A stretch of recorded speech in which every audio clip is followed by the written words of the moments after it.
May the words of my mouth and the meditation of my heart be acceptable in your sight, O Lord, my strength and my Redeemer. Sa pangalan ng Ama, ng Anak, at ng Espiritu Santo. Amen. Good morning po sa ating lahat. Good morning po. Happy Sunday. Happy Sunday. Ngayon po, sa ating narinig kanina sa introduction ng ating liturgy ay ating pinagdiriwang ngayon ang solemnity of the ascension of our Lord Jesus Christ, ang pag-akyat ni Jesus sa langit. We celebrated it noong nakaraang May 29, last Thursday. But we prefer to celebrate this celebration in Sunday because siguro mas maraming nagsisimba, and also pag weekdays, wala masyadong nakikiselebrate. And the ascension is, sino po dito nakakaalam ng ascension? Ano po ang ascension? From the Easter, sa muling pagkabuhay ni Jesus, o sa galing sa araw ng Pasko ng pagkabuhay, yan po ang tinatawag nilang 40 days. Di ba pag may namatay, tayo ay nagbibilang ng 40 days. Para, ano ang paniniwala natin doon? Na umuwi na siya sa Ama. O di kaya ay pumunta na daw ng langit ang ating mga kaluluwa kung tayo man ay mamatay sa loob ng 40 days. But, in the ascension, mga kapatid, yan po ay ang countdown from Easter to ascension. Na sa 40 days ngayon ay umakyat siya at siya'y umuwi na sa ating Diyos Ama. Siya na ay tinawag. Ang ibig ko bang sabihin nito ay iniwan na niya tayo? Ang pag-akyat ni Jesus sa langit, mga kapatid, ay isang paalala sa atin na siya ay palagi pa rin nariyan sa atin kung atin siyang pinapatira sa ating mga puso at kaluluwa. Amen? And also, palagi siyang naririyan para sa atin, hindi lang sa mga panahon ng kasiyahan, kundi sa panahon rin ng ating mga kalungkutan. Kung saan tayo mas tahimik, doon siya mas nag-iingay. O di kaya doon siya mas nagpapakita ng kanyang presensya. And also, the ascension is also a message to us that it is a call to action in the ministry. Ito'y tawag din sa atin sa ministry. Di ba? Na sa kanyang pag-akyat sa langit ay hindi inisip ng kanyang mga alagad na iniwan na nila siya. Kundi ito'y isang hamon din sa kanyang mga alagad at sa atin din na ating ipagpatuloy ang misyong iniwan ni Jesus sa atin dito sa sanlibutan. Ang misyon na kanya ipinagkaloob sa bawat isa sa atin. Lalo't higit ang pagpapayabong ng kanyang kaharian dito sa lupa. Na kung saan, if we describe the kingdom of God, it is all about peace, joy, abundance of life, justice. Doon po nag-i-exist ang lahat. And doon po natin malatawag na andun pala ang kaharian ng Diyos. Na kung saan, for short, hindi na tayo naghihirap, hindi na tayo nagugutom, at hindi na tayo nasasaktan. Gusto niyo po ba ng gano'n, mga kapatid? So therefore, let us work out the mission that God bestowed and showered to each and every one of us. Amen? Yes. And also, ating narinig sa ating Ebanghelyo ayon kay San Juan, Kabanata 17, verses 20 to 26, maririnig natin ang panalangin ni Jesus para sa kanyang mga tagasunod. This was happened before ma-crucified, before siya ipako sa cross. Before naman siya ipako sa cross, siya ay nanalangin sa Diyos at tayo ay pinag-pray niya sa Diyos Ama. And our gospel today is also called, o sikat sa tawag na, the Highly Priest Prayer. O sa Tagalog, ang panalangin ng punong pare. Sapagkat if we describe Jesus in His ministry, siya ay pare. Siya ang Pangulong pari ng lahat. Ang kanyang panalangin ay isang panalangin ng pag-ibig, pagkakaisa, at isang panalangin ng kaluwalhatian. Kung kaya mga kapatid, sa panalangin ito ni Jesus, makikita natin ang kanyang tatlong mahalagang hangarin para sa kanyang mga alagad at para din sa atin. Una, na tayo ay maging isa, tulad ng pagkakaisa ng Ama at ng Anak. Tayo ay maging isang simbahan, sapagkat ano po ba ang simbahan? Ang building po ba o tayo mga tao? So kung tayo mga tao, bilang katawan ni Kristo, si Kristo ang ulo natin. Siya ang ating head sa church. And also, we are challenged na tayo ay maging isa sa Kanya. That the mission that He left to us is ating ipagpatuloy. At ang pangalawa, na ating malanasan at ipahayag ang pag-ibig ng Diyos sa buong mundo. Yun po ang kanyang panalangin. At ang ikatlong panalangin niya, na tayo ay maging bahagi ng kanyang walang hanggang kaluwalhatian. So ano nga yung unang panalangin niya para sa atin? Pagkakaisa. Isa sa mga pangunahing dalangin ni Jesus ay ang ating pagkakaisa. Mula rito, kung ating babalikan ang ating gospel, makikita natin na hindi pinili ang ating pagkakaisa bilang mga mananampalataya. Ito ay isang biyaya na nagmumula sa Diyos. So therefore, if you experience peace in your house, or if you experience the abundance of your life, kayo ay you together live in harmony, and also kayo ay nabubuhay sa pagkakasundo sa komunidad man yan, sa pamilya man yan, o sa mga kaibigan, o kahit dito sa simbahan. Yan pala ay hindi nating desisyon, kundi yan ay biyaya ng Diyos sa atin na bunga ng ating pananampalataya. Tulad ng Ama at ng Anak na nagkakaisa sa banal na pag-ibig, tayo rin ay tinatawag na maging isa upang makita ng mundo ang presensya ng Diyos sa pamamagitan ng ating buhay.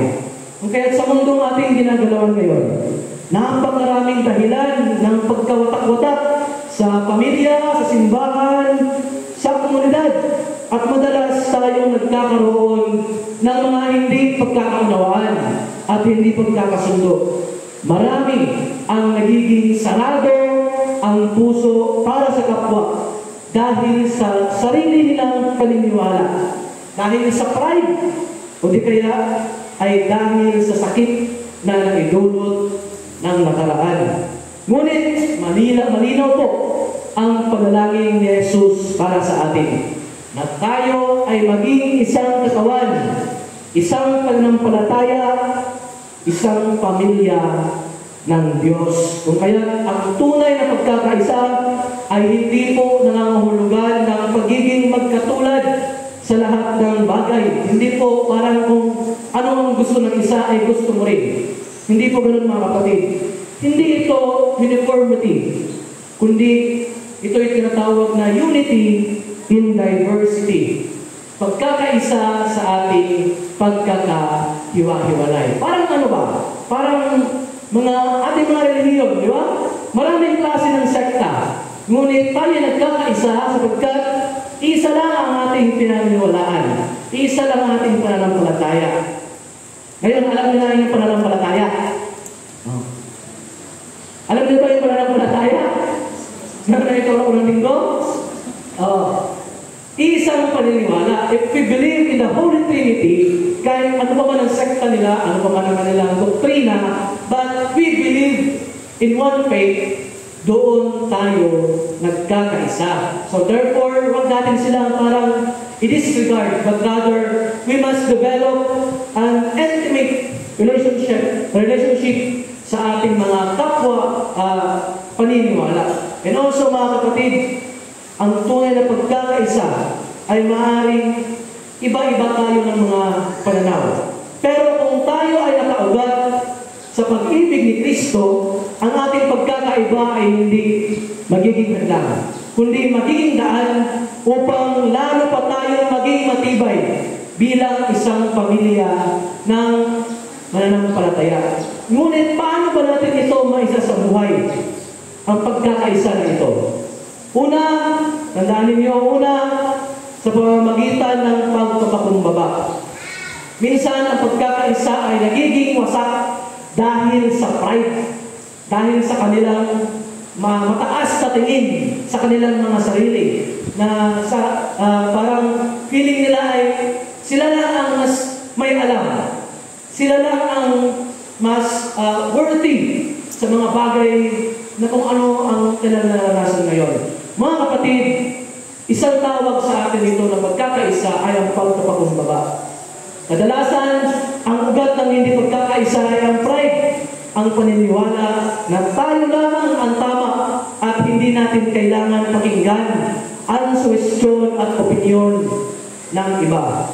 Ngunit, kung nais natin ang tunay na pagkakaisa, kailangan matuto tayong magpakumbaba, matuto tayong makinig at unawain ang ating kapwa. Let us not just develop sympathy, but rather empathy. Kasi pag sinabi natin sympathy o simpatya, parang yung namatay lang ba? Alam yung namatay, sinabi mo sa pagbilang condolence, ganyan simpatya. But if we say empathy, nakikilubog ka, nakikiramdam ka sa kung anong nararamdaman niya. Kung siya ay malungkot, dinaramdam mo ang kanyang lungkot. Yun po ang empathy. So mas mabigat ang empathy kaysa sympathy. At yun ang tawag sa atin ngayon, mga kapatid. Sa pagkakaisa, kailangan din makiramdam ka sa iyong kapwa. Walang perfect. Ang pangalawa po, mga kapatid, sa pamamagitan. Ano nga yung una?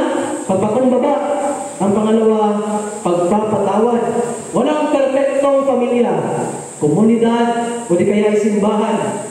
Palaging may mga pagkakataong tayo ay nagkakamali sa bawat isa.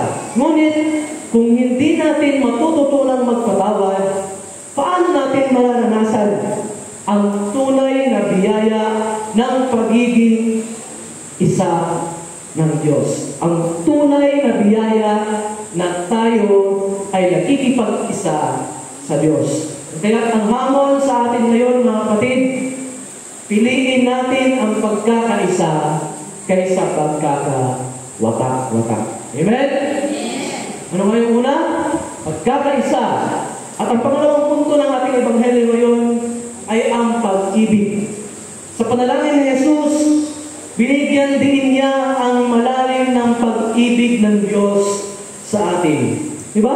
Kung tayo ay pinag-pray ni Jesus, kahit tayo ay hindi karapat-dapat na nawa sa ating kakulangan, sa ating mga kasalanan, ay hiniling niya sa Diyos na tayo ay mahalin pa rin. Di po ba parang nakakapawi ng pagod ang katotohanan ito? Tayo ay minahal ng Diyos sa pare-parehong paraan na minahal niya si Jesus. Sa kabila ng ating mga kahinaan, pagkukulang at kasalanan, tayo ay minahal ng Diyos ng walang kondisyon. Ngunit, mga kapatid, hindi lamang tayo tinawag na maranasan lang ang pag-ibig ng Diyos. Tinawag din tayo na ipahayag ito sa ating buhay.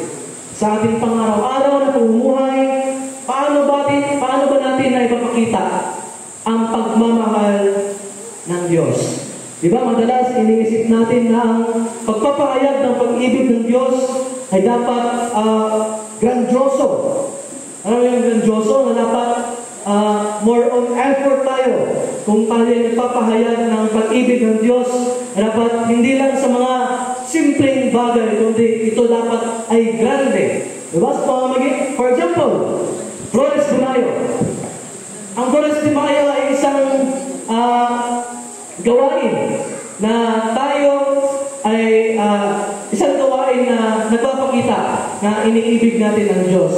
Dahil ating binabalikan ang nakaraan where our faith is founded, kung saan ang ating pananampalataya nagsimula. Yun na isang pagpapakita ng pag-ibig ng Diyos. Anong ginagawa niya sa Flores? Diba? Maraming mga dekorasyon, gagandahang mga gowns, mga kasuotan, etc. And there's nothing wrong with that, mga kapatid, sapagkat we put effort always sa pag-ibig natin sa Diyos.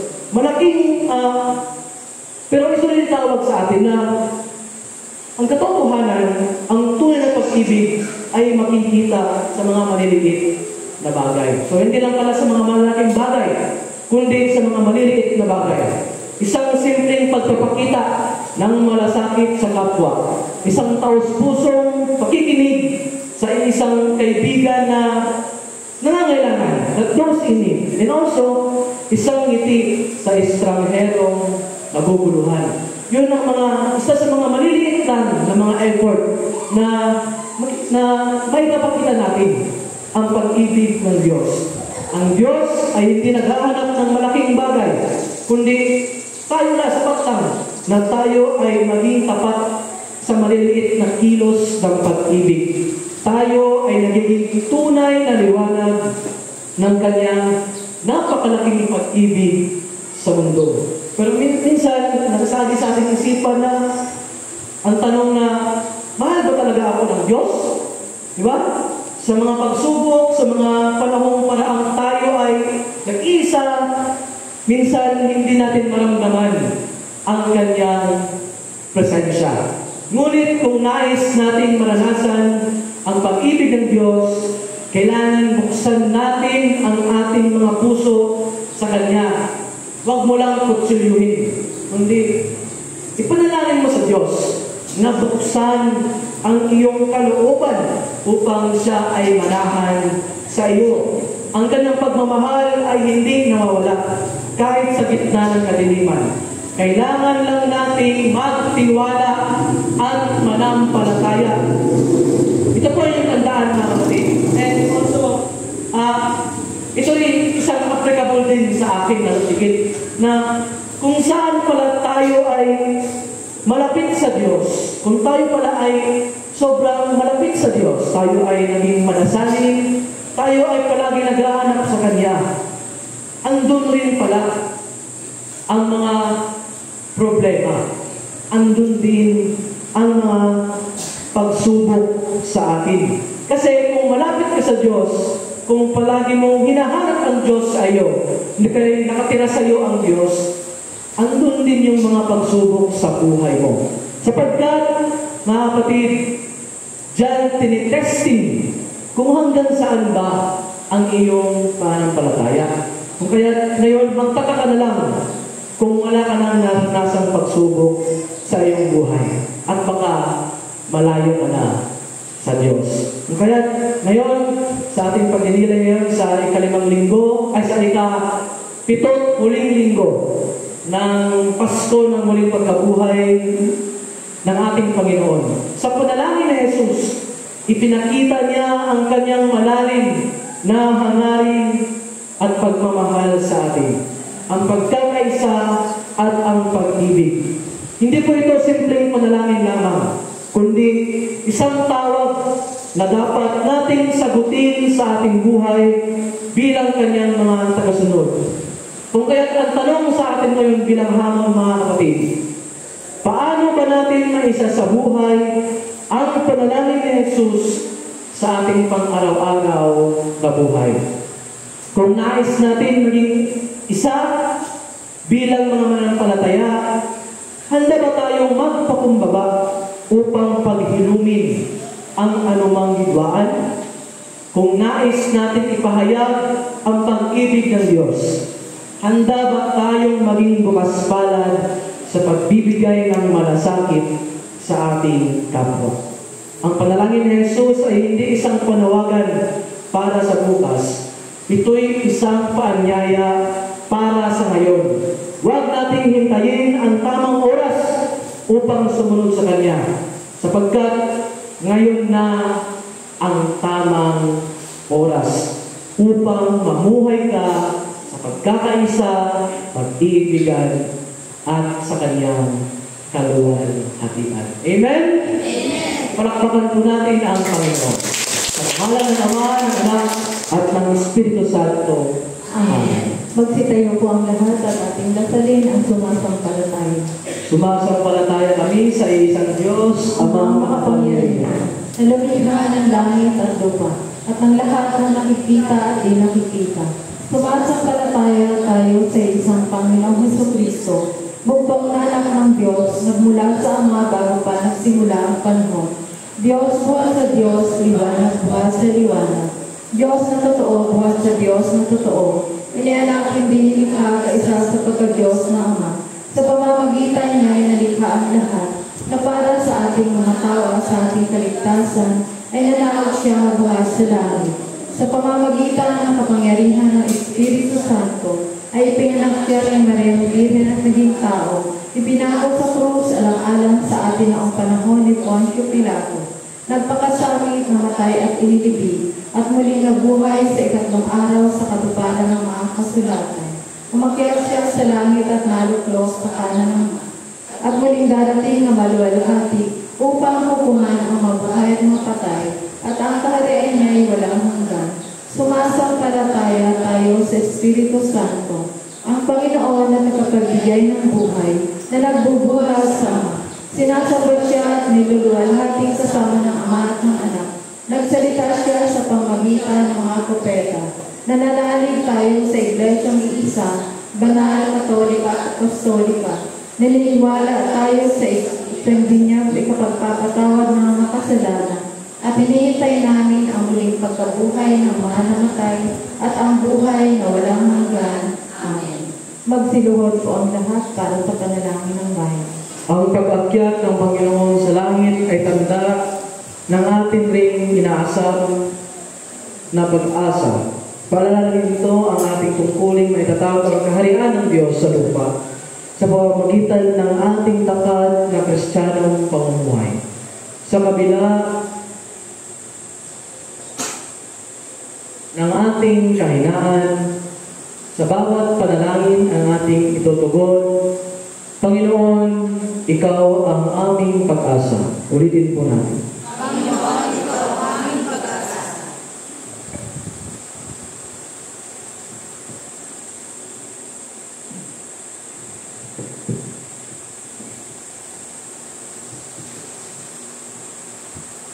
Naway tapat ng magampanan ng simbahan ng misyon niyang mag-akay sa sangkatauhan sa patuloy na pagbabago. Manalangin tayo.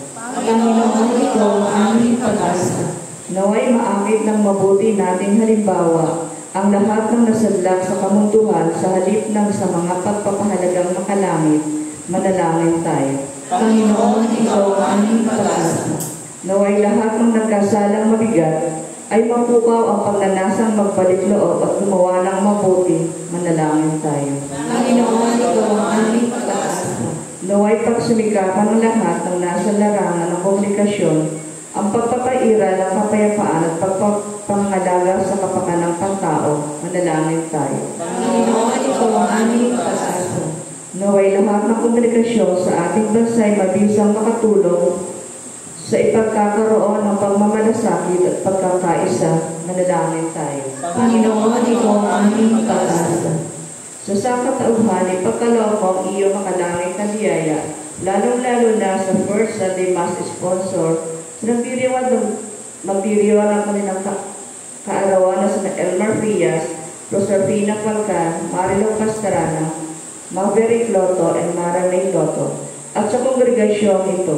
Dinggin at tanggapin naman nila ang iyong banal na salita, nung may kababaang loob at masunuring puso, at paglikuran ka na may katapalang sa latang araw ng kanilang buhay. Manalangin tayo. Panginoon, ito ang aming pag-asa. Isinasama namin, Panginoon, sa iyong magandang loob ay bigyan na ka sa tulungan ng nasa ligali, kalungkutan, pangailangan, may sakit o kapansanan. Manalangin tayo. Panginoon, ito ang aming pag-asa. Inaalaala namin sa iyong harapan ng iyong mga lingkod na sina Bernardy Perlas, Jovit Pastrana, Orlin Saludes, Florentino Medina Jr., Pamela Sibilia, Joey Medina Sr., Gilbert Medina, Romeo Candelaria, and Juana Ricaña, na sa makabilang buhay na sumasampalataya kay Kristo. Isinasamo namin gawad mo sa kanila ang patuloy na pagyapang sa pag-ibig at paglilingkod sa iyo. Manalangin tayo. Panginoon, ito ang aming pag-asa. Upang ang bawat isa sa atin ay makatagpo ng tunay na patiwasaya sa personal na pag-iig sa Panginoon at sa gabay ng banal na puso, ay matuto rin tayo magdalang habag sa buong daigdig. Manalangin tayo. Panginoon, ito ang aming pag-asa. Sa katahimikan, idalangin natin ang ating mga pasariling kahilingan.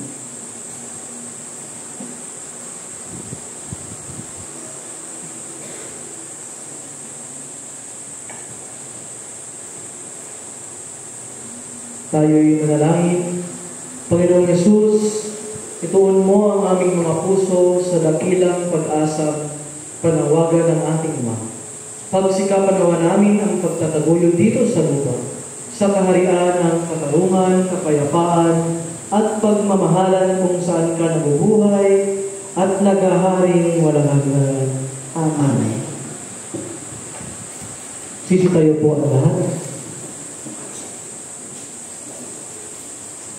Mga kapatid, tayo ang katawan ni Kristo sa pamamagitan ng isang Espiritu. Tayong lahat ay pinag-isang katawan ng tayo'y binyagan. Panatilihin natin ang pagkakaisa ng dulog ng Espiritu sa bigis ng kapayapaan. Lagi nawang sumainyo ang kapayapaan ng Panginoon. At sumainyo rin. Tayo po'y magbigaya ng kapayapaan sa bawat isa.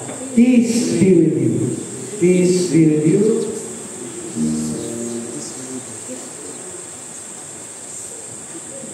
Ating ibigay sa Panginoon ang karangalang na rapat sa kanyang pangalan, magdala ng alay, at pumaroon sa kanyang harapan. Magsiupo po ang lahat.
Sabay-sabay tayong manalangin, maawaing Diyos, pinatulog mo sa amin ang lahat ng bagay. Sa iyong kasaganahan ay binigay mo ang lahat ng aming pangangailangan. Kami na iyong mga kapagpapawagang lingkod ay nagalayan sa iyo itong tagisan ng aming pagtala ng utang na loob sa lahat na iyong kaawaan. Amen. Maraming salamat.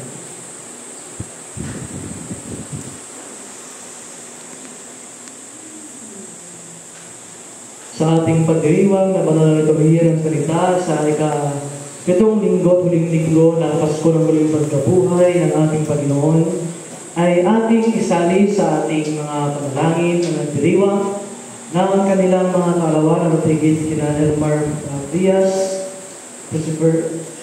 Prosiper Pina, Palian, Marilu Pastrana, Margaret Loto, at ni Marme Loto. Alam tigit o Diyos, ibigay mo sa kanila ang malusog na pangatawan at karagdagang taon sa kanilang buhay. At amin din dadalangin o Diyos ang aming mga kapatid na may dinaramdam na mga sakit at tigit kina Mylene Villavicencio, Rudy Salodes at sa iyong alagad sa altar na si Reverend Father Edwin Lonto. Na o Diyos ay yung hawakan ng kanilang puso at sila yung pagalingin sa iyong kapangyarihang kabayan. Amin din sinasali sa aming panalangin o Diyos ang aming mga kapatid na sumugal ang buhay na nagtigit kina Bernabe, sa kaluluwa ni Bernabe, Jobit, Orlin, Florentino, Pamela, Joey, Gilbert, at ni Juana. Nawa o Diyos ay gawad mo sa kanilang kapawaran at ang kapahingahang walang hanggan. Amin ang dinadalangin ng Diyos na bigyan mo ng biyaya at mga pagpapala ang lahat ng First Sunday Mass sponsors. Kaya manalangin tayo mga kapatid upang ang ating hain ay maging marapat sa Diyos amang makapangyarihan. Tanggapin nawa ng Panginoon ang ating hain sa ikabupuri at ikaluluwa natin ng kanyang pangalan sa ating kabubuti at ng buwan niyang Iglesia. At katulad ng itinuro ng ating tagapagligtas na si Yesu Cristo, buong pakumbaba at buong puso tayong manalangin.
Panginoon, sinasamo namin sa iyo na ligtas mo kami sa lahat ng masama at ipagkaloob mo sa amin ang iyong kapayapaan sa panahon namin.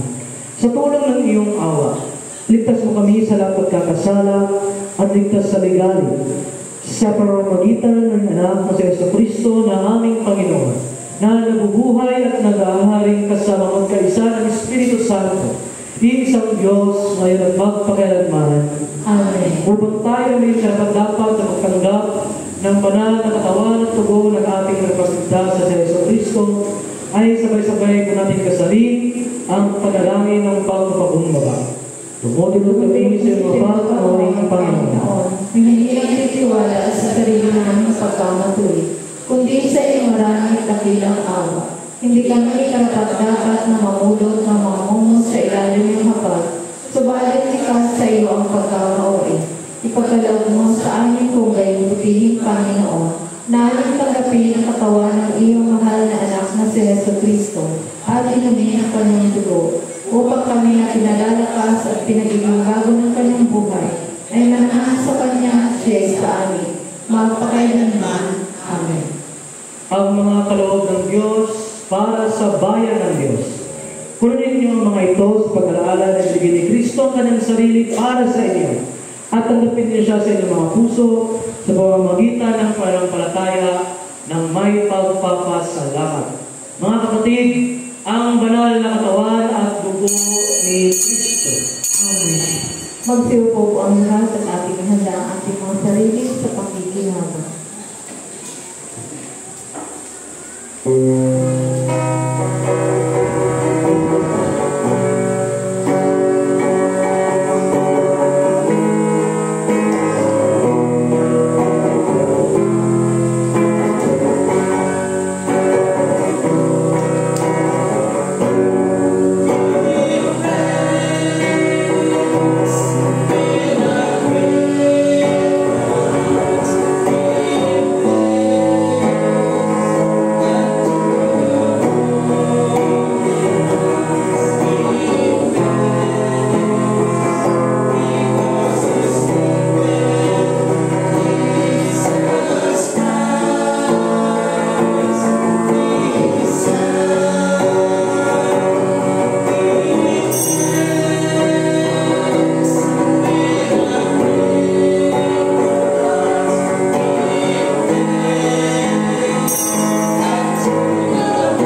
Ang Panginoon ay sumainyo. At sumainyo rin. Sabay-sabay tayong manalangin, makapangyarihan at walang hanggang Diyos. Pinasasalamatan namin sapagkat kami yung pinakain ng pagkain spiritual.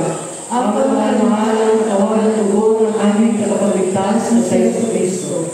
At sa mga banal na misteryo ito ay titiyak mo na kami po ay bahagi ng katawan ng mga at mga kapapagmanan ng kanyang hanggang kaya. Ngayon naman isubong kami upang gawin namin ang tumuloy ni Iatas mo sa amin. Upang ikaw ay bibigyan ng pagmamahal ng aming kapwa bilang ang matat ng Kristo aming Panginoon. Sa Kanya, sa iyo, sa Espiritu Santo, ang lahat ng karangalan at kalagatian, ngayon at magpakailanman. Amen. Magsiluhod po ang lahat. Ang kapayapaan ng Diyos na di malirip ng buong pangunawa ay matatag na ingatan kayo sa kaalaman at pag-ibig ng Diyos at sa kanyang anak na si Yesu Cristo na ating Panginoon. At ang pagpapala ng makapangyarihang Diyos, ang Diyos Ama, Diyos Anak at Diyos Espiritu Santo na may sumainyo at laging manatili sa inyo ngayon at magpakailanman. Amen. Magsiupo po muna ang lahat.